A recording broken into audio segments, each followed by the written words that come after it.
नमस्कार दोस्तों, स्वागत है आप सभी का हमारे चैनल सुविद्या में। आज की क्लास में हम रीड का एक महत्वपूर्ण टॉपिक बालिका का संवेगात्मक विकास यानी इमोशनल डेवलपमेंट इन चाइल्ड पर अध्ययन करेंगे। देखिए, अगर हम बात करते हैं इमोशंस की यानी हम बात करते हैं संवेग की, तो संवेग जो है अंग्रेजी भाषा में क्या कहा जाता है? इमोशन कहा जाता है।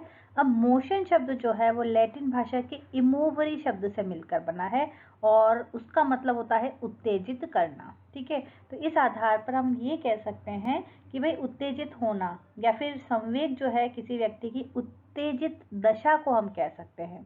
तो वुडवर्थ ने भी यहाँ पर संवेग से संबंधित यही बात कही है कि व्यक्ति की उत्तेजित अवस्था को ही संवेग कहा गया है। ठीक है ना, ये वुडवर्थ के द्वारा कहा गया है कि व्यक्ति की उत्तेजित अवस्था ही संवेग है, लेकिन जो कुछ आलोचक हैं उनका ये मानना है कि भाई सभी संवेगों में भाव जो है वो उत्तेजित नहीं होते हैं। ठीक है, तो यहाँ पर कुछ आलोचकों के द्वारा वुडवर्थ के द्वारा जो बात कही गई है, कथन कहा गया है, उसका विरोध भी किया गया है। इसी प्रकार ऑर्थर टी जर्सेल्ड ने क्या कहा है? उन्होंने कहा है कि संवेग शब्द आवेश में आने, भड़क उठने या उत्तेजित होने की दशा को इंगित करता है। ठीक है, संवेग शब्द कब यूज में किया जाएगा? या तो कोई व्यक्ति आवेश में आ जाए या भड़क जाए या थोड़ा उत्तेजित होने की दशा को इंगित करता है। तो जाहिर सी बात है कि मनुष्य अपनी नियमित जिंदगी में सुख, दुख, भय, क्रोध, प्रेम, ईर्ष्या, घृणा, ये सारे अनुभव जो है वो करता रहता है। तो वह ऐसा व्यवहार जो है किसी उत्तेजना के वश करता है और इन्हीं को, इस अवस्था को ही हम संवेग कहते हैं। अब ये भी ध्यान रखें कि संवेगों का बालक के शारीरिक और मानसिक विकास दोनों पर प्रभाव पड़ता है। तीव्र संवेग जो है वो मानसिक तनाव पैदा करने वाले बालकों के ध्यान को भंग कर देते हैं। अगर किसी बच्चे में बहुत तीव्र संवेग या इमोशंस हैं तो कहीं ना कहीं बच्चे का जो कंसंट्रेशन है वो नहीं रहेगा, बालक जो है वो दत्तचित्र होकर अध्ययन में भी असफल रहेगा। तो संवेग बालक के सामाजिक समायोजन पर प्रभाव डालते हैं। अगर इसका कुसमायोजन होगा उसके लिए भी कई बार संवेग उत्तरदायी हो सकते हैं। तो ये आवश्यक हो जाता है कि सांवेगिक प्रतिक्रियाओं पर ध्यान दिया जाए। तो इस प्रकार से हम क्या कह सकते हैं कि भाई जब भी हम भयभीत होते हैं या फिर हम किसी का डर होता है तो हमारे शरीर में पसीना आ जाता है। आपने देखा होगा, हम कांपने लगते हैं, हमारी जो हार्ट बीट है वो जोर से धड़कने लग जाती है। तो ये जो उत्तेजित अवस्था है यही एक उदाहरण हो सकता है, एक संवेग का एक प्रकार हो सकता है और उसकी वजह से व्यक्ति का बाहरी और आंतरिक व्यवहार जो है वो बदल जाता है। इसी प्रकार शिशु और उसके माता पिता के बीच स्नेह जो है वो भी एक सामूहिक बंधन को ही विकसित करता है, जिसे हम आसक्ति या अटैचमेंट कह सकते हैं। तो इस आधार पर इमोशंस को कितने भागों में बांटा गया है? टाइप्स ऑफ इमोशंस दो टाइप में बांटा गया है। कौन कौन से प्रकार हो जाएंगे? एक तो हो जाएगा पॉजिटिव इमोशंस, यानी हम इसे कह सकते हैं सकारात्मक संवेग। क्या कहेंगे हम इसे? सकारात्मक संवेग कहेंगे, जिसके अंतर्गत ये हम कह सकते हैं कि ये आनंद देने वाले या सुखमयी होते हैं, जैसे प्रेम, हर्ष, आनंद, स्नेह या उल्लास। तो ये सारे जो इमोशंस हैं ये सुखकर होते हैं, इसलिए इन्हें को पॉजिटिव इमोशंस कहा गया है। इसके विपरीत दूसरे जो इमोशंस हैं वो क्या कहलाएंगे? नेगेटिव इमोशंस यानी नकारात्मक संवेग। ये कष्टकारी या फिर दुखदायी होते हैं, जैसे कि भय या फिर क्रोध, चिंता, कष्ट या फिर किसी से ईर्ष्या। तो ये नेगेटिव इमोशंस के अंतर्गत आएंगे। तो अब शैशवावस्था में संवेगात्मक विकास, इसे पढ़ने से पहले एक और आपको टर्म याद रखनी है कि जब भी संवेग उत्पन्न होते हैं तो संवेग के जस्ट बाद में होने वाली जो प्रतिक्रिया है उसे कहा जाता है मूल प्रवृत्ति। क्या कहा जाएगा उसे? मूल प्रवृत्ति कहा जाएगा। मूल प्रवृत्ति इंस्टिंक्ट कहलाते हैं। तो पहले जैसे संवेग होगा और संवेग के जस्ट बाद की जो प्रक्रिया है या टाइम है वो कहलाता है मूल प्रवृत्ति। और इस मूल प्रवृत्ति का जो जन्मदाता है वो है मैकडूगल। कौन है? मैकडूगल ने सबसे पहले मूल प्रवृत्ति के बारे में बताया था और उनके अनुसार, उनके मैकडूगल और गिलफोर्ड के अनुसार कहा गया कि सबसे जो महत्वपूर्ण संवेग है वो संवेग है भय का संवेग। इन दोनों के अकॉर्डिंग ये बात कही गई है कि भय का संवेग जो है सबसे महत्वपूर्ण होता है।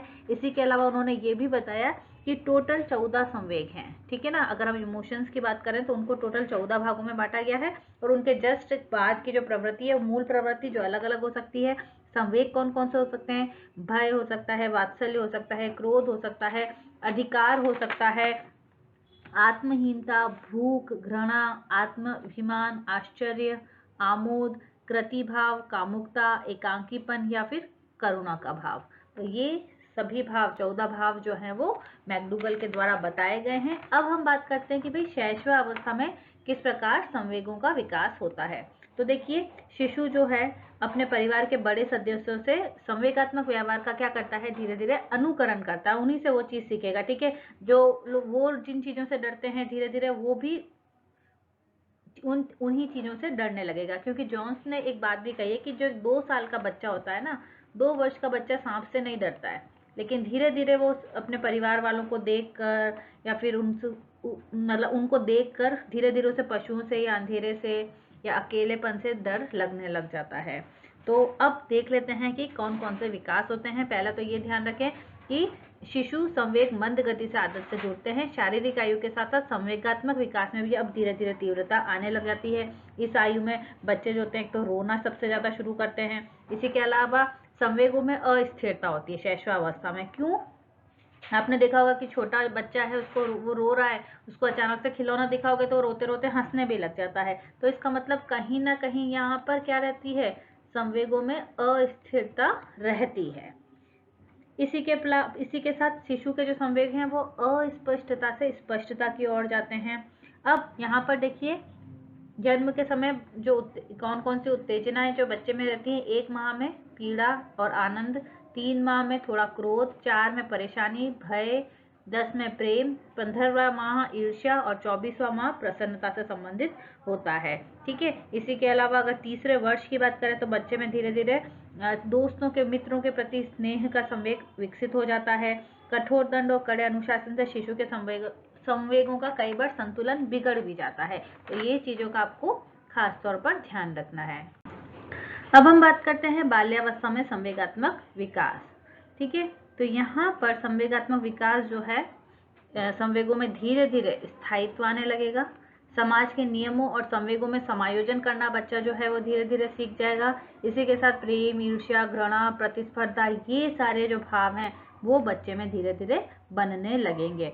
अब बालक में समूह के प्रभाव से घृणा, द्वेष, ईर्ष्या ये धीरे धीरे से अपने आप आने लग जाते हैं। बालक में समलिंगी प्रेम, टोली के प्रति प्रेम, हर्ष के साथ साथ कई बार भय और क्रोध, इस प्रकार के संवेग जो है वो समय के अनुसार प्रकट होने शुरू हो जाते हैं। अब हम बात करते हैं इमोशनल डेवलपमेंट इन एडोलेसेंस, किशोरावस्था में संवेगों का विकास। तो ये अवस्था जो है संवेगात्मक विकास में, इस अवस्था में सबसे ज्यादा तीव्र परिवर्तन होते हैं, ठीक है। हम ये कह सकते हैं कि तीव्र संवेगात्मक विकास जो है वो किशोरावस्था की एक महत्वपूर्ण विशेषता होती है, ठीक है। अब एक परिस्थिति में विभिन्न प्रकार से किशोर जो है व्यवहार कर सकता है, और कई बार चिंता या तनाव के कारण वो चिड़चिड़ा या फिर क्रोधित भी रह सकता है। तो सबसे इम्पोर्टेंट बात, संवेग जो है इसकी परिपक्व अवस्था जो है वो किशोरावस्था में होती है। और बच्चे जो हैं कई बार माता पिता के साथ तनाव होने या इच्छा पूर्ति न होने के कारण तनाव में रहते हैं इस अवस्था में बच्चे। और प्रेम, दया, क्रोध, सहानुभूति, ये सारे संवेग जो हैं बच्चा जो है स्थायी रूप से ग्रहण कर लेता है। अब यहाँ पर कई बार संवेगों में नियंत्रण बच्चा नहीं रख पाता जोश के कारण, या फिर इस कारण हम कह सकते हैं कि संवेगात्मक अस्थिरता कई बार बच्चे में पैदा हो जाती है। काम भावना पुनः तीव्र हो जाती है, विषमलिंगी के प्रति प्रेम का विकास होने लगेगा, और किशोरों में शारीरिक कमजोरी, असफलता, बीमारी, आलोचना करने वाले लोगों के कारण भय जो है, इस प्रकार का तीव्र संवेग जो है वो बच्चे में पाया जा सकता है। तो ये तीनों ही अवस्थाओं में हमने किस प्रकार से बच्चे में इमोशनल डेवलपमेंट होता है उसके बारे में अध्ययन किया। बहुत बहुत धन्यवाद।